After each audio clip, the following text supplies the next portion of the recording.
In episode 2, Dunn Smith warned Klein that becoming a Beyonder is dangerous and that among the cases that the Nighthawks, the mandated Punishers and the machinery hive mind have to deal with annually, a quarter of them were a result of Beyonders losing control. And among the quarter of cases, a large number of them are their teammates. But it's only until episodes 8 and 9 that we see what Dunn was referring to. In this video, we'll look at the 5 causes for this loss of control and how Beyonders can prevent this from happening.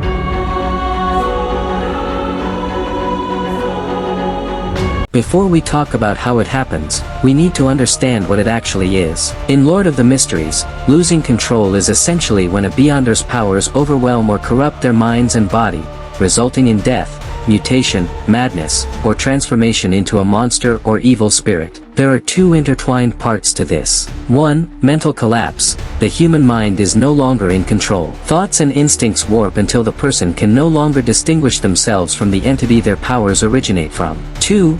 Physical mutation. The body changes in unnatural ways, often reflecting the abilities of the Beyonder path. Some become barely human, others turn into indescribable horrors. And the cruel twist: once you lose control, there is no way back, no cure, no redemption. You cease to be you.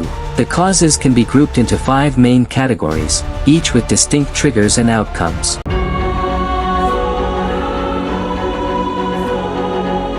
1. Overloading your sequence progression. The first cause is advancing too quickly. Every sequence level demands that your body and mind fully adapt to its new powers before moving on. Rush the process, drink the next potion before you've stabilized, and your internal balance collapses. This means you can't drink a Sequence 8 potion just a week after taking the Sequence 9 potion of your desired pathway, or decide you don't need the lesser sequence potions and drink directly the Sequence 4 potion. This is because the potion contains the essence of mythical creatures, that even when the extraordinary creature is dead, its essence remains active in potion ingredients. This leftover will try to influence or distort the drinker's mind, which overwhelms the human mind and body if not properly balanced. Without a stable sequence progression, the Beyonder cannot withstand the power. There are 3 possible outcomes: complete bodily disintegration, flesh transforms into monsters; personality corruption, becoming cold, cruel, or emotionless; instant insanity, turning into a devilish entity. Just like pouring boiling water into a frozen glass make it shatters. A normal human drinking a high-sequence potion without preparation would explode into abominations. An example we see of this is in episode 3 when Ray Bieber lost control because he tried to digest the powers of the Beyonder characteristics within the Antigonus family's notebook,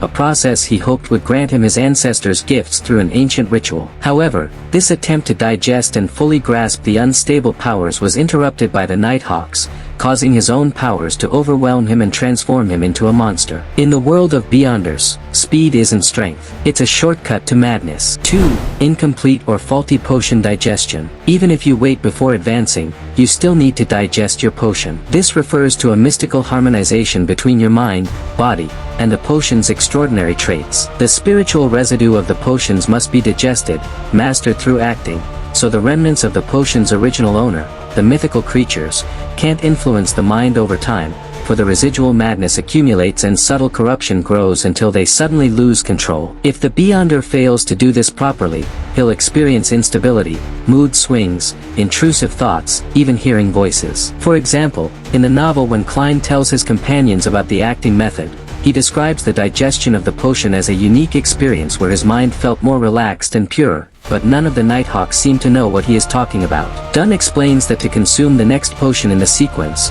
they'll have to wait 3 years and go through a strict examination to prevent any loss of control. But typically, 3 years are far from sufficient. So they have been advancing without properly digesting the potions, and because of that they have so many of their companion lose control. 3. Incompatible pathway due to innate traits. Certain people are born with heightened perception, able to see spirits, hear strange voices. Because their bodies already have partial Beyonder characteristics, they are effectively half-sequence 9 Beyonders, and they are tied to a specific sequence pathway by birth. If they consume a potion outside their fixed path, this causes pathway conflict. This adds mismatched powers, causing spiritual and physical rejection. And the risk of mental disorders, loss of control, or death is extremely high. We see an example of this in the Donghua when Klein and Old Neil go to the Beyonder market, they encounter Adamasol, an orphan, nicknamed Monster. At first glance he appears to be mad, but it's because he has heightened perception. He sensed Klein's death, and because of this he can't live a normal life, but none of the Nighthawks, mandated punishers,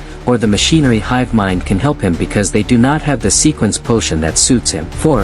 Pathway switching after commitment. Something we are taught about is that once a Beyonder starts down one sequence path, their body and spirit adapt to it permanently. That's why once you choose a sequence chain, you will be forced to go down that path. There will be no room for regret, as the pathways are mutually exclusive, for they represent conflicting sources of power. Mixing potions destabilizes the Beyonder's spiritual foundation irreparably. Switching to a potion from another pathway causes mixed, warped powers that leads to semi-deranged state, insensitive, irascible, cruel, melancholic.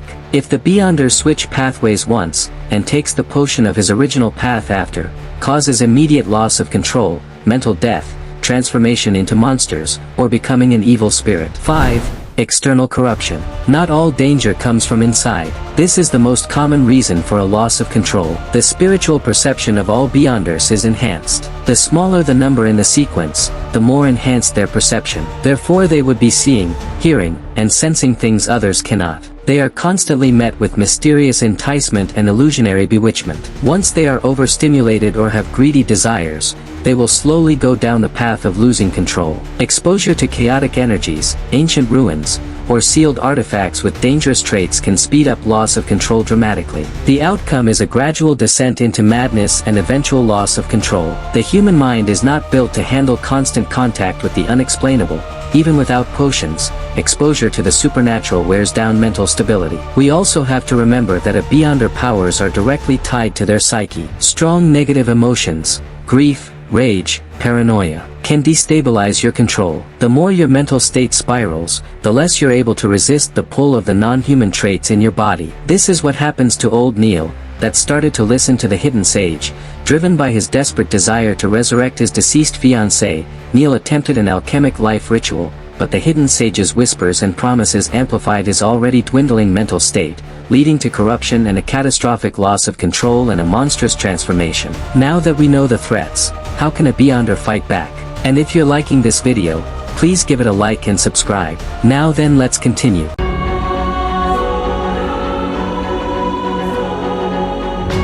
Well, we know two ways. 1. The cogitation method. The cogitation method is a mental and spiritual exercise taught to Beyonders to help them stabilize their powers with gradual adaptation, suppress the dangerous side effects of potions, and prevent gradual corruption, stabilizing one's mind by condensing the spirituality into a core point inside the body. This method is especially effective during moments of emotional instability. The purpose of cogitation is mental anchoring, helping Beyonders retain their humanity by reinforcing their original personality. This method is the first thing taught to a Beyonder and must be done after they drink their potion. We see this when Klein imagines an object in his mind, the top hat, to focus and direct his spiritual energy inward instead of letting it leak out. Then he switches the mental image to something that does not exist in the real world. This helps detach the mind from worldly distractions and anchor it in a purely mental space. Klein in the novel attempted using an earthy green intercontinental missile he saw on television, just like in the Donghua, but it didn't seem to work,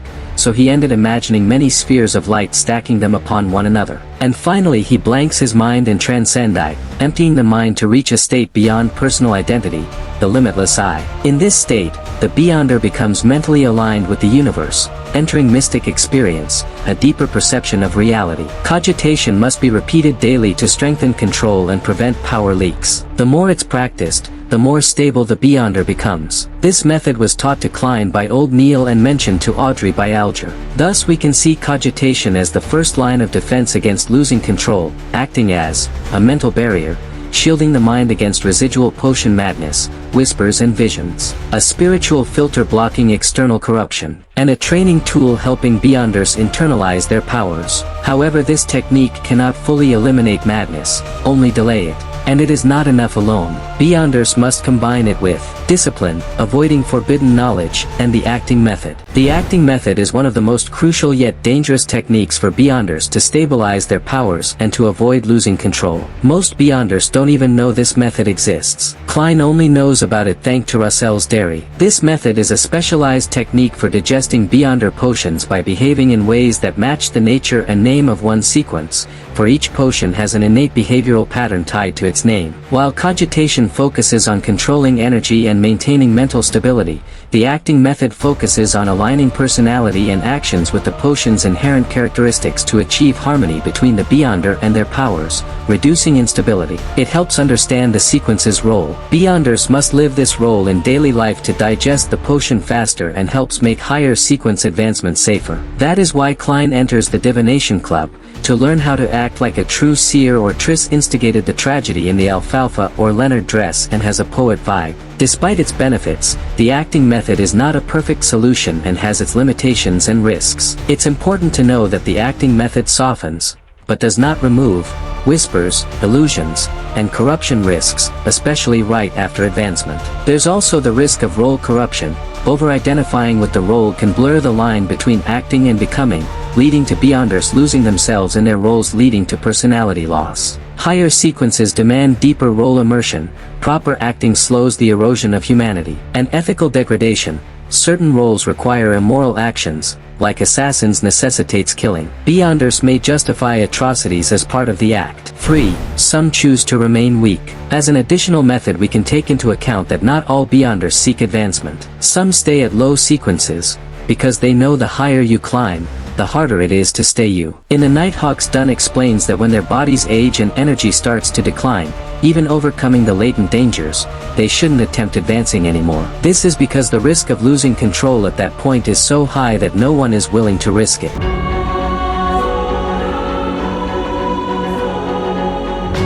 In the world of Lord of the Mysteries, power is never free. Every step forward brings you closer to the edge, and only discipline, patience, and a clear mind can keep you from falling. Even with all precautions, sometimes fate has the final word. Beyonders are explorers of the unknown, and the unknown is never truly safe. But those who respect the danger, live long enough to tell the tale. Thanks for watching. Please, before you leave, don't forget to subscribe and give the video a like. See you in the next one.